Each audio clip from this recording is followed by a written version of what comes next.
আমাদের ভালো লাগাতে সকলকে অনেক অনেক অনেক স্বাগত জানিয়ে আমার আজকের গল্প আরম্ভ করছি। আজকের গল্প চোরের বউ। গল্পটি তাহলে শুরু করি। দক্ষিণের খোলা জানালাটা দিয়ে চাঁদের আলো যেন ঝাঁপিয়ে আসছে ঘরের মধ্যে। আকাশে উঠেছে গোল থালার মতো উজ্জ্বল চাঁদ। মৃদুমন্দ বাতাসে গাছের পাতাগুলো নড়ছে। লীলা চুলটা ভালো করে বেঁধে আনমনে দাঁড়িয়ে আছে খোলা জানলার পাশে। কোনো এক নাম না জানা রাত পাখি হঠাৎ নিজস্ব ভাষায় ডেকে উঠল। চমকে উঠল লীলা। তারপর একটা বাতি জ্বালিয়ে টিনের বাক্সের মধ্যে থাকা একটা খাতা পেন নিয়ে লিখতে বসল সে। লেখাপড়া বলতে লীলা প্রাইমারি স্কুলের গণ্ডি পেরোয়নি। প্রাইমারি স্কুলে একবার ভালো ফল করার জন্য উপহারস্বরূপ লীলা পেয়েছিল একটা গল্পের বই। সেটা সে আজও যত্ন করে তুলে রেখেছে।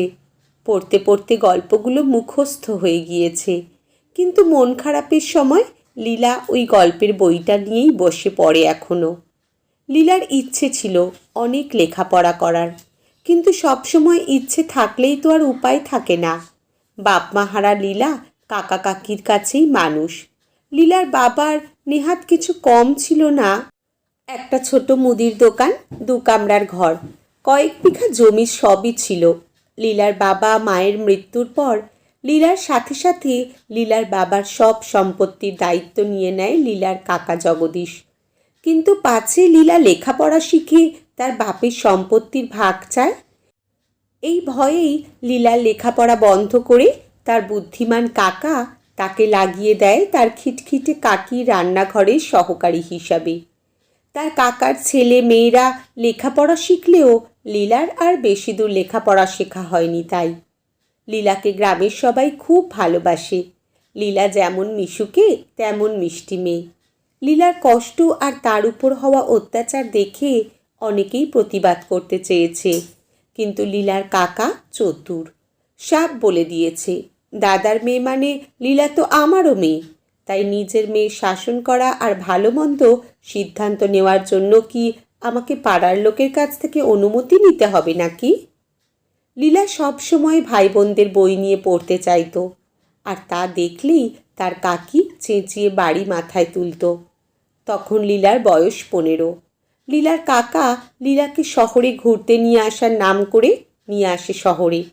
তারপর এই রায়বাড়িতে এসে রেখে যায় তাকে। যাওয়ার সময় বলে যায়, তোকে এ বাড়িতে রেখে গেলাম, খাওয়া পড়া সব এরাই দেবে, কাজ তেমন কিছু করতে হবে না, ওই টুকিটাকি গিন্নি মায়ের হাতে হাতে করা। লীলা হতভম্ব হয়ে যায় কাকার এই ব্যবহারে।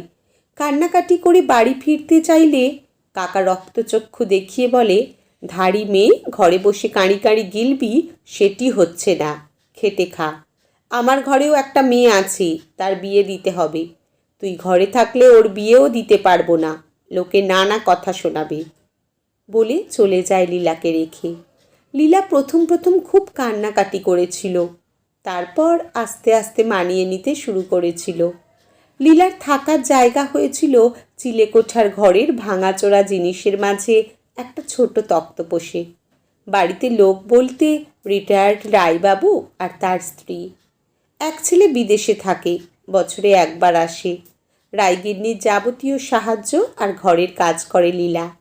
সারাদিন ঘরের কাজ করে চিলেকোঠার ঘরে চলে আসতো সে। তারপর নিজের দুঃখ যন্ত্রণার কথা লিখে ফেলতো খাতাটা বার করে। এইভাবে একটা বছর কেটে গেছে, কিন্তু এখন জুটেছে এক নতুন বিপত্তি। মাঝে মাঝে রাত বিরেতে রায়বাবু হানা দেয় লীলার ঘরে। কখনো নিজের স্ত্রীর অজান্তে কাছে পাওয়ার কামনা বাসনা জানায় লীলাকে। লীলা নিজের বাবার বয়সী লোকের এরকম আচরণে শিউরে ওঠে। হুমকিও দিয়ে যেতে ভোলে না রায়বাবু। গিন্নিমাকে কিছু বললেই তোর কি হাল করব নিজেও ভাবতে পারছিস না।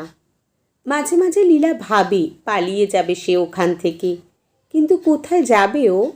এই শহরের পথ ঘাট কিছুই চেনা নয়। ওর কাকা যে কত গলি পেরিয়ে ওকে এনেছে তার মনে নেই। বাড়ি ফিরে গেলে হয়তো ওর কাকাও ওকে ছেড়ে কথা বলবে না। ওকে তো এ বাড়ি থেকে বেরোতেও দেওয়া হয় না কখনো। এইভাবে বন্দি অবস্থায় কেটে গেছে 3 বছর। রায়বাবু এখন অসুস্থ, তাই রেহাই মিলেছে লীলার। বড় দোতলা বাড়ির পাইপ বেয়ে বেয়ে উপরে উঠেছিল শিবু। ওর কাছে খবর আছে এই বাড়িতে দুটো বুড়ো বুড়ি থাকে, টাকা নাকি প্রচুর এদের, ভালোই দাও মারা যাবে আজকে, এরকম ভেবে মনটা খুশিতে ভরে উঠল ওর। কিন্তু হঠাৎ ও খেয়াল করলো চিলেকোঠার ঘরে আলো জ্বলছে। তাহলে কি কেউ জেগে আছে? চমকে উঠল শিবু। তারপর পাইপ বেয়ে সোজা উঠে গেল ছাদের এক কোণে। নিঃশব্দে বসে আছে শিবু। এমন সময় দেখল একটা মেয়ে ঘরের মধ্যে বেলফুলের মালা গাঁথছে। তারপর সেই মালাটা লাগিয়ে নিল নিজের খোঁপায়। চাঁদের আলোয় কি অপরূপ সুন্দর লাগছে মেয়েটাকে। এরকম সুন্দর মেয়ে এর আগে কখনো দেখেনি শিবু নিজের চোখে। হাঁ করে তাকিয়ে রইল শিবু। চোখ ফেরাতেই পারল না একবারের জন্য। মাঝরাতে যতক্ষণ না মেয়েটা জানালা বন্ধ করে ঘুমিয়ে পড়ল, শিবু মন্ত্রমুগ্ধের মতো দেখে গেল লীলাকে।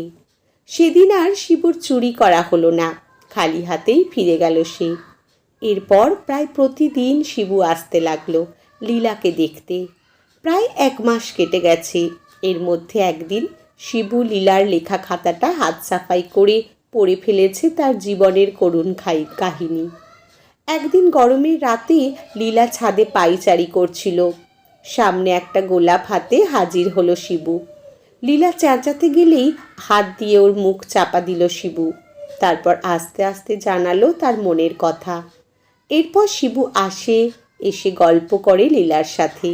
লীলা জিজ্ঞেস করে, তুমি চুরি করো, তোমার মা জানে? শিবু মাথা নিচু করে বলে, না, মা জানে না, জানলে খুব কষ্ট পাবে। লীলা বলে, তুমি সব ছেড়ে দিয়ে কষ্ট করে রোজগার করতে পারো না? শিবুর চোখে জল। বলল, করতাম তো কাজ, কিন্তু চোর বদনাম যে আমার কোনো দিন ঘুচবে না। বাবা মরে যাওয়ার পর লেখাপড়া বন্ধ হলো।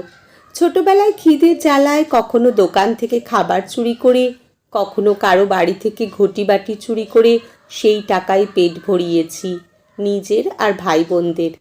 কিন্তু বড় হয়ে যখন বুঝতে শিখেছি তখন আর কখনো চুরি করতাম না। কিন্তু বদনামটা থেকেই গেল। আমার মায়ের পরিচয় হলো চোরের মা হিসাবে।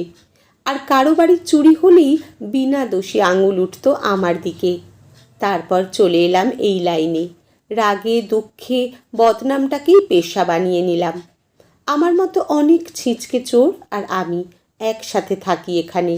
মা জানে আমি কাজ করে টাকা পাঠাই। একদিন রাতে লীলা একটা পুঁটলিতে নিজের জিনিসপত্র নিয়ে শিবুর সাহায্যে নিজেকে মুক্ত করলো নিজের বন্দি জীবন থেকে। মন্দিরে নিয়ে গিয়ে শিবু রাঙিয়ে দিল লীলার সিঁথি। তারপর দিন সকালে বাড়ি নিয়ে চলে গেল লীলাকে।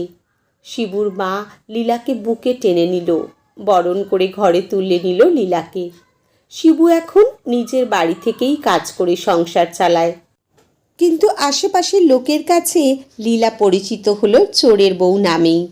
শাশুড়ির চোখের জল আর বরের দুঃখ দেখে মনে মনে সব মানুষগুলোকে ভালো রাখার উপায় খুঁজতে লাগলো লীলা। এর মধ্যে রায়বাবু সুস্থ হয়েছে খবর পেয়ে শিবু এক রাতে আবার হানা দিয়েছে রায়বাড়িতে। না, চুরি করার জন্য নয়, একটা আধলা ইঁট নিয়ে সজোরে ছুঁড়ে মেরেছে বুড়োর মাথায়। রক্তে ভিসে গেছে চারিদিক। মরেনি সে, তবে গুরুতর আহত হয়েছে। একদিন রাতে লীলা বলল, এখানে থাকলে চিরকাল তোমাকে বিনা দোষে লোকের খারাপ কথা শুনতে হবে। তার থেকে চলো দূরে কোথাও গিয়ে নতুন করে ঘর পাতি। কিন্তু কোথায় যাব? লীলা হেসে বলল, কেন, আমাদের গ্রামে। খুঁজে বার করতে পারবে না আমার বাড়ির ঠিকানা? তারপর লীলা সপরিবারে চলে এলো নিজের গ্রামে। গ্রামের লোক ছুটে এসেছে তাদের আদরের লীলা আর তার বরকে দেখতে। লীলা সোজা কাকাকে গিয়ে বলল, আমি আমার বাবার একমাত্র মেয়ে, আমার বাবার সব সম্পত্তি ফিরিয়ে দাও, না হলে আমার সাথে যে অন্যায় তুমি করেছ তা আদালতে জানালে কঠিন শাস্তি পেতে হবে তোমাকে। ছোট থেকে তোমাকেই অভিভাবক হিসেবে জেনেছি, তাই জেলে পাঠাতে চাই না তোমায়। লীলার কাকা ভয় পেয়ে ফিরিয়ে দেয় লীলার সব কিছু। এখন রোজ সকালেই শিবু বউয়ের হাতের খাবার খেয়ে কাজে যায়। শিবুর মা সেলাই মেশিন নিয়ে হাতের কাজ করে। শিবুর বোন আর লীলা ওর বাবার দোকানটা নতুন করে শুরু করেছে আবার। শিবুর ভাই লালু জমিতে বিভিন্ন সবজি চাষ করতে ব্যস্ত থাকে সারাদিন। সুখের সংসার এখন লীলার, সবাই খুব খুশি। ওর শাশুড়ি লীলাকে বারবার বলে, তোর জন্য আমরা নতুন জীবন পেলাম মা। লীলার এখন পরিচয় চোরের বউ হিসাবে নয়, শিবুর বউ হিসাবে। যে ছেলেটা সারা মাস কষ্ট করে রোজগার করা টাকায় লীলার জন্য কিনে আনে শাড়ি কিংবা কাঁচের চুড়ি। জ্যোৎস্না রাতে লীলার কোলে মাথা রেখে শুয়ে শিবু আপন মনে বলে, ভাগ্যিস সেদিন চুরি করতে ও বাড়িতে গেছিলাম, তাই তো পেরেছি এই সুন্দর মনটাকে চুরি করে নিজের কাছে রেখে দিতে। আজকের গল্প এখানেই সমাপ্ত।